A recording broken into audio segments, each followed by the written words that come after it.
Madame, Monsieur, c'est un plaisir de vous retrouver à ce rendez-vous de l'information. Voici les grandes articulations qui meubleront ce journal. Cérémonie de remise de lettres de créance de 7 nouveaux ambassadeurs accrédités auprès du Bénin au président de la République, Patrice Talon. Vous suivrez le point dans ce journal. Parrainé par l'honorable Pascal Essoun, le tournoi de football dénommé Tournoi de l'Amitié a connu son épilogue ce mardi 1er mai 2018 au stade d'Azové. Vous suivrez le compte-rendu de Jonas Bouchi dans ce journal. Début de la campagne pour le référendum constitutionnel du 17 mai au Burundi, un référendum qui devrait permettre au président Pierre Nkurunziza de rester au pouvoir jusqu'en 2034. Voilà pour le sommaire.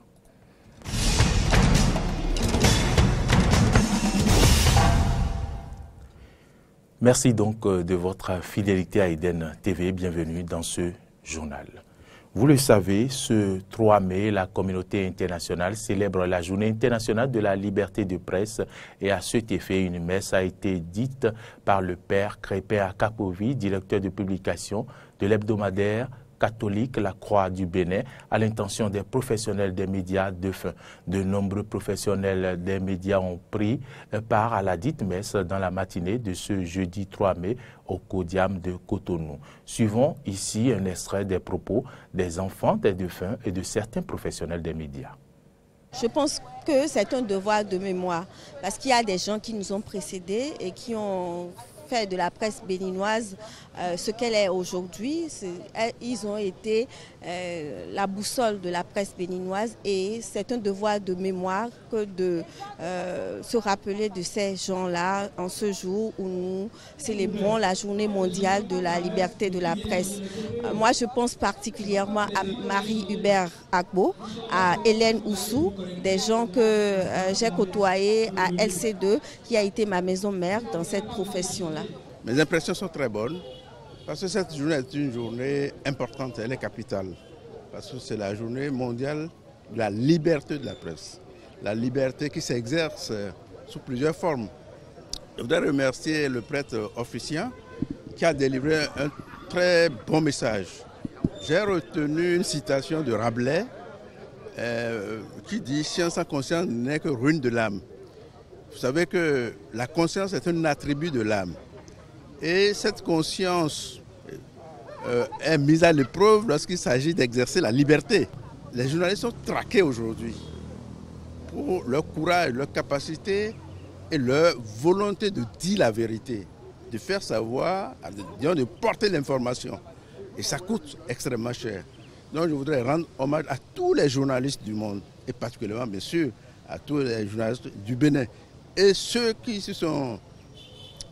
ont sacrifié leur vie, les Béninois, journalistes qui ont sacrifié leur vie et qui sont morts, l'arme à la main. Toujours dans le cadre de la célébration de la Journée internationale de la liberté de presse, l'Union des professionnels des médias, UPMB, a organisé un colloque sur le thème « Regard des médias sur la gouvernance publique de ces derniers mois ». Une rencontre qui a réuni les professionnels des médias à la Maison des médias Thomas Meyansan, dont vous suivrez les précisions dans nos prochaines éditions avec Horacia Djodji et Damien Pedro. Mais précisons qu'à l'occasion de la Journée internationale de la liberté de presse, que le président du Conseil national de la presse et de l'audiovisuel du Bénin a adressé un message aux professionnels des médias du Bénin au micro de Horacia Djodji et Damien Pedro. Cette journée doit être, pour l'ensemble des acteurs des médias, une occasion de réflexion profonde sur la pratique de notre métier. Au-delà de ses fragilités, de ses couacs, au-delà de son professionnalisme qui laisse à désirer, au-delà des tares et avatars, la presse béninoise reste et demeure une presse qui se bat pour s'affirmer au jour le jour, tout en assumant son rôle républicain et social d'information des populations. C'est aussi l'occasion appropriée pour le CNPA, pour reconnaître et saluer l'effort immense et inouï que déploient tous les jours les patrons de médias pour assumer ce rôle au niveau de leurs journaux, au niveau de leurs radios et de leurs chaînes de télévision. Ce rôle est joué à fond malgré l'environnement économique difficile, malgré une taxation toujours rigide, une aide de l'État qui reste à être améliorée, un fonds d'appui au développement des médias qui est en passe d'être installé mais qui ne l'est pas encore.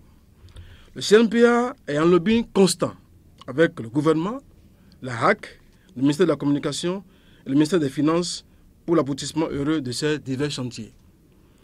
Le gouvernement, à plusieurs reprises, a affiché sa bonne foi pour un aboutissement heureux de ces diverses doléances, mais le rythme d'exécution demeure lent. Le CNPA Bénin profite de cette occasion pour lancer un appel au gouvernement pour une avancée plus rapide de ces divers dossiers. Conseil des ministres ce mercredi 2 mai 2018, plusieurs dossiers ont été examinés, entre autres l'extension de la flotte Bénin taxi à d'autres villes, le compte-rendu des sanctions prises à l'encontre de 27 ex-policiers et ex-gendarmes pour mauvaise gestion des fonds additionnels alloués aux unités de sécurité publique et la nomination du consul général du Bénin à Dubaï. Suivons ici un extrait du compte-rendu présenté par le garde des Sceaux, ministre de la Justice, Joseph Fifame Tchobwin. Le Conseil des ministres s'est réuni ce mercredi 2 mai sous la présidence de M. Patrice Talon, président de la République, chef de l'État, chef du gouvernement.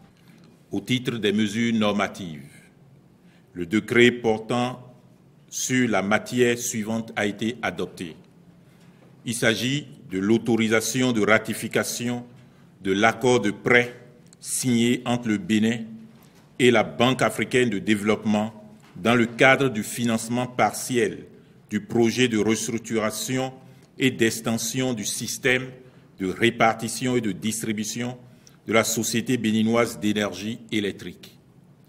Au titre des communications, 3 dossiers ont été approuvés. Premier dossier, extension de la flotte Bénin Taxi à d'autres villes. Les villes suivantes seront couvertes: Porto Novo, Semepoudi, Ouida, Alada, Abomey-Calavi, Boycon, Abomey, Parakou, Natitengu, Tanguieta. Compte rendu des sanctions prises à l'encontre de 27 ex-policiers et ex-gendarmes pour mauvaise gestion des fonds additionnels alloués aux unités de sécurité publique.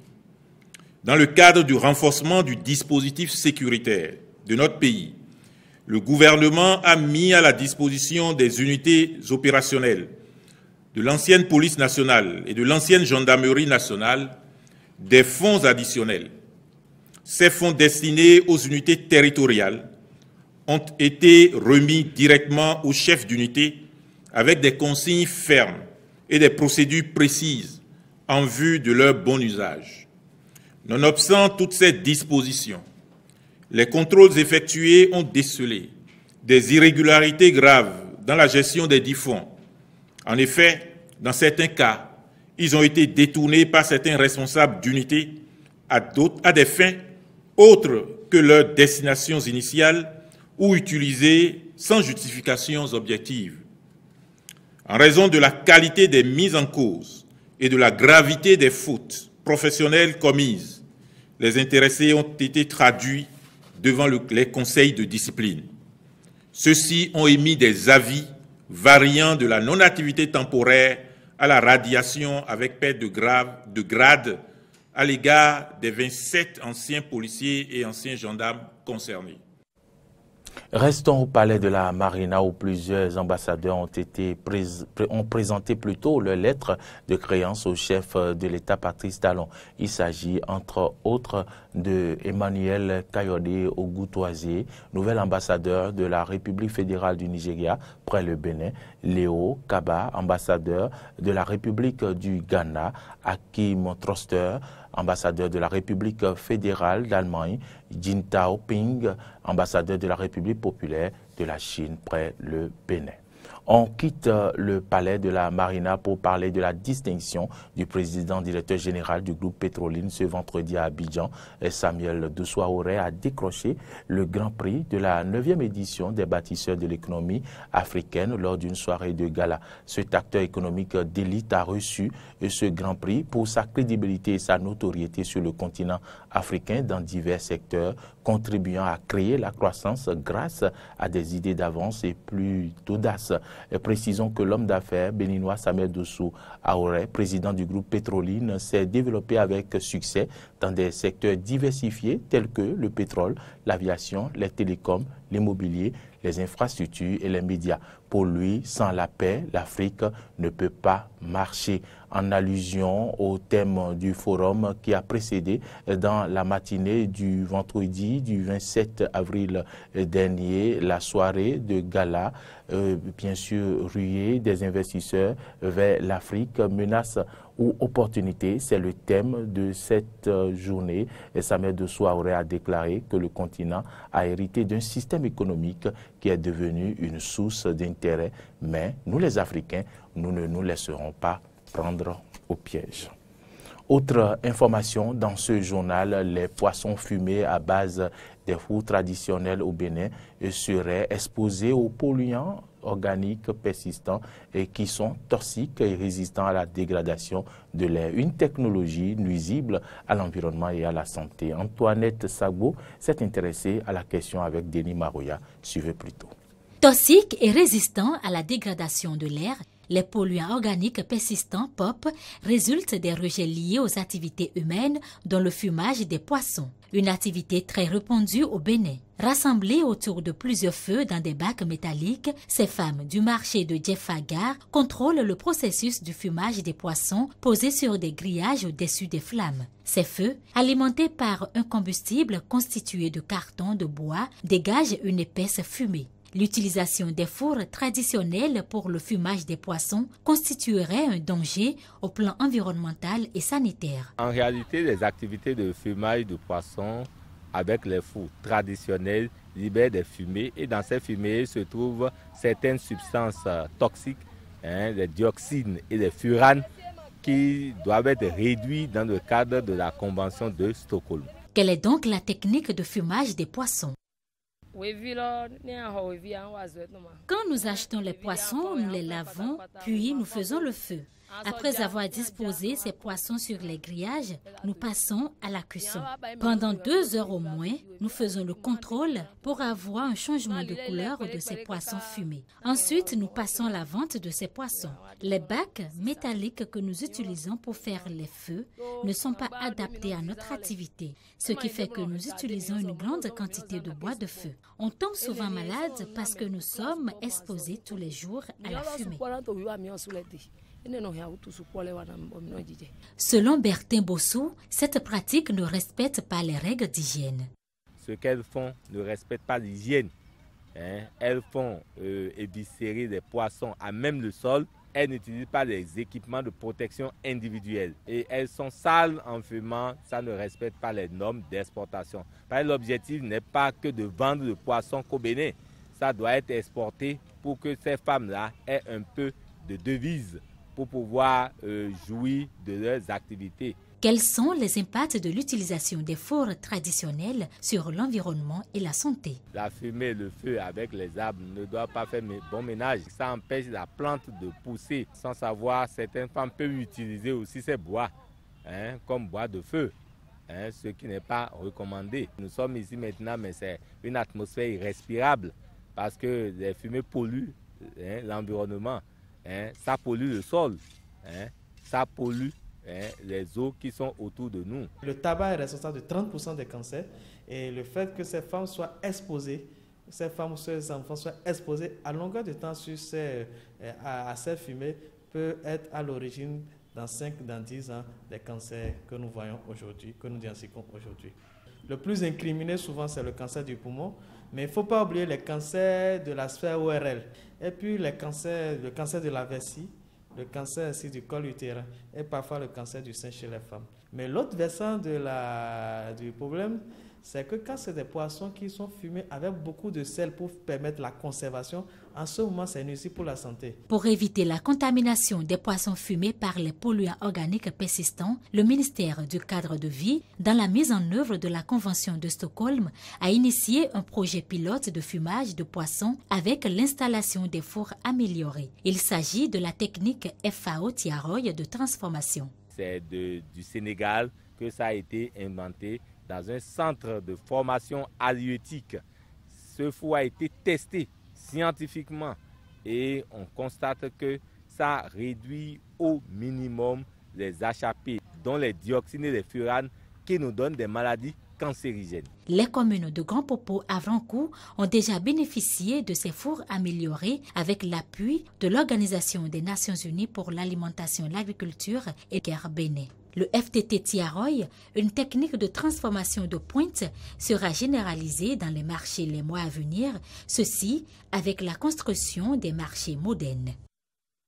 Abordons à présent le registre sport de ce journal parrainé par l'honorable Pascal Esson. Le tournoi de football dénommé Tournoi de l'Amitié a connu son épilogue ce mardi 1er mai 2018 au stade d'Azové. Et c'était en présence de l'honorable Pascal Esson, entouré pour la circonstance de quelques députés de la majorité présidentielle. Le point de la rencontre avec Jonas Bouchi.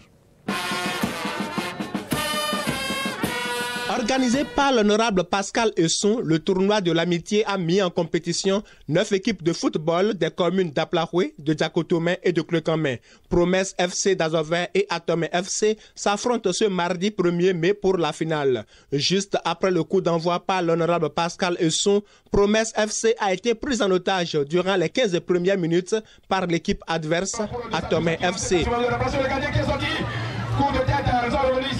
Profitant d'une petite faille dans la défense de cette équipe, Gaël Agbenji, le dossard numéro 9 de Promesse FC d'Azové, a définitivement tourné la situation à leur avantage en inscrivant le seul et unique but de la partie à la 21e minute de jeu. Durant tout le reste du temps de cette rencontre, les prouesses, dribbles et même les prières du grand marabout de Atomé FC n'ont pu rien changer du score qui est resté le même jusqu'au coup de sifflet final de l'arbitre central, Goudavid Tomabi.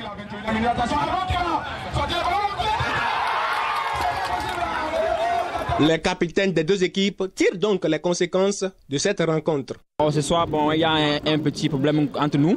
Et notre milieu d'Oda n'est pas en forme, sinon on devait marquer, on devait gagner le match là. En fait, dans un match de football, il y a toujours un gagnant et un vaincu. Aujourd'hui, la chance a souri de notre côté. Il faut remercier tous mes coéquipiers qui ont fourni tant d'énergie pour cette victoire. Je vais aussi profiter de cette occasion pour remercier toute la population d'Azové qui a aussi participé à cette fête. Au vu de la prestation des équipes finalistes, l'organisateur du tournoi, Pascal Esson, estime que de pareilles compétitions pourront à l'avenir unir davantage les populations du Koufo et sauver la jeunesse des griffes de l'oisiveté. Il faut donner les moyens à la jeunesse de s'occuper. On en a besoin. Vous avez vu, c'est un simple match qui a rassemblé tout le monde. Personne n'a identifié une couleur à une autre. Tout le monde était là, rassemblé à travers le football.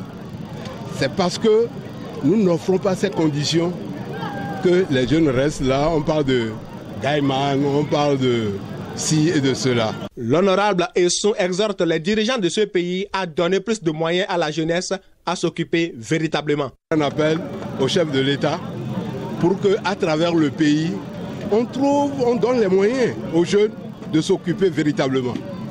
On en a besoin. Il n'y a pas que l'école qui rend riche les gens. Si vous voyez les Drogba, les Eto'o, les Messi, ils n'ont pas de doctorat, ils ne sont pas des ingénieurs, mais ils sont connus de par le monde. Vraiment, les équipes sont à la hauteur. J'ai été vraiment satisfait. Nous félicitons notre collègue, l'honorable Esson Pascal, pour tout ce qu'il a fait pour donner cette joie au cœur des populations du Koufo. Vous savez, aujourd'hui notre jeunesse a besoin quand même de ce genre de choses pour démontrer combien de fois ils sont intéressés par le football. Autre que le trophée de cette compétition, Promesse FC d'Azové, l'équipe championne, a eu droit à une enveloppe de 500 000 francs. La deuxième équipe, Atomé FC, a reçu une enveloppe de 300 000 francs et 200 000 francs revenaient à la troisième équipe, Espoir FC d'Aplahoué. Les 6 autres équipes et même les arbitres de la finale ont reçu une enveloppe de 100 000 francs. À noter également que toutes les équipes ayant participé à ce tournoi ont eu droit à un jeu complet de maillots et 2 ballons de football. Un point complet de ce tournoi fait par Jonas Bouchi, mais invité par l'honorable Pascal Ehissou à assister à la finale du tournoi de l'amitié, l'international footballeur béninois Mohamed Aoudou apprécie la pratique du football dans le département du Koufo. Il a saisi donc l'occasion pour exhorter ses frères qui aspirent à une carrière internationale à plus d'endurance et de courage. Mohamed Aoudou est au micro de Jonas Bouchi. En fait, j'ai fini mon championnat dans mon club, je suis rentré au pays, je suis en vacances. Je suis invité par le député Sou pour suivre la finale de son tournoi. Donc, je pense que comme il n'y a plus de championnat, c'est difficile d'être en forme. Avec l'état du stade, ils ont essayé de présenter un bon football. Je suis un fils d'Aplaroué et j'ai commencé par jouer sur des stades comme ça. Donc, je pense que si tu as un objectif dans ta carrière, avec le travail, je pense que ce n'est pas le terrain, c'est toi-même qui dois présenter ce que tu sais. Et je pense qu'avec la prière, et moi je prie pour mes frères. C'est difficile le football, c'est pas facile, mais Inch'Allah, la manière dont moi j'ai fait pour sortir, je pense qu'un autre pourra le faire. Plusieurs pourront le faire aussi.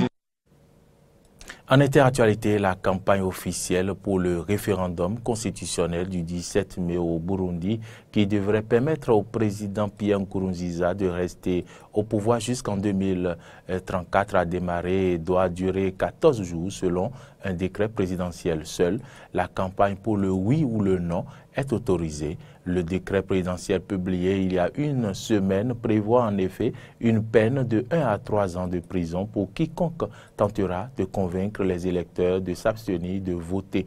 Au total, 26 partis politiques, en très grande partie proches du parti du pouvoir, CNDD, FDD, et la coalition d'indépendants Amizero, Yabarundi, Espoir des Burundais, ont été autorisés à faire campagne selon une liste récemment publiée par la commission électorale CENI. L'opposition en exil regroupée au sein de la coalition CNARED a appelé la population à boycotter un référendum et qui va selon elle signer la mort de l'accord de paix d'Arusha de 2000. On écoute le président Pierre Nkurunziza. Je voudrais annoncer à tous les Burundais que ce vote du référendum constitutionnel se déroulera sereinement. Dieu en est le principal témoin. Je voudrais également vous annoncer que ce soit un Burundais ou un étranger qui essayerait d'être une entrave à cette élection, il rendra des comptes à Dieu Tout-Puissant.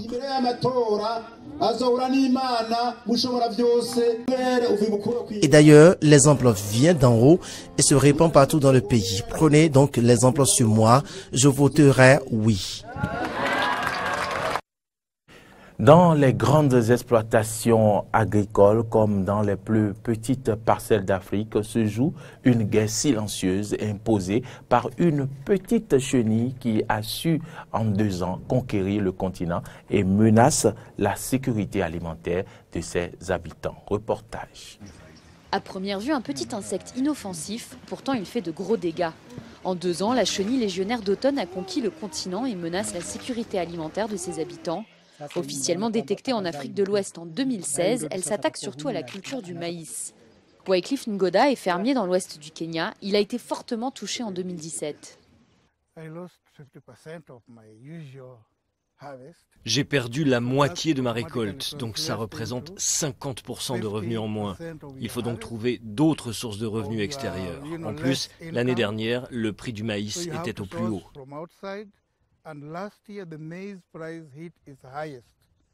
Plus de 200 millions de fermiers et leurs proches dépendent financièrement de la culture du maïs sur le continent, d'où l'inquiétude des scientifiques. C'est l'un des ravageurs de culture les plus meurtriers au monde. Il a la capacité d'attaquer différentes cultures, mais le maïs est ce qu'il préfère. Et le maïs étant l'aliment de base de l'Afrique, il y a une vraie menace de sécurité alimentaire. La chenille légionnaire en état de larve se niche dans la végétation entourant l'épi.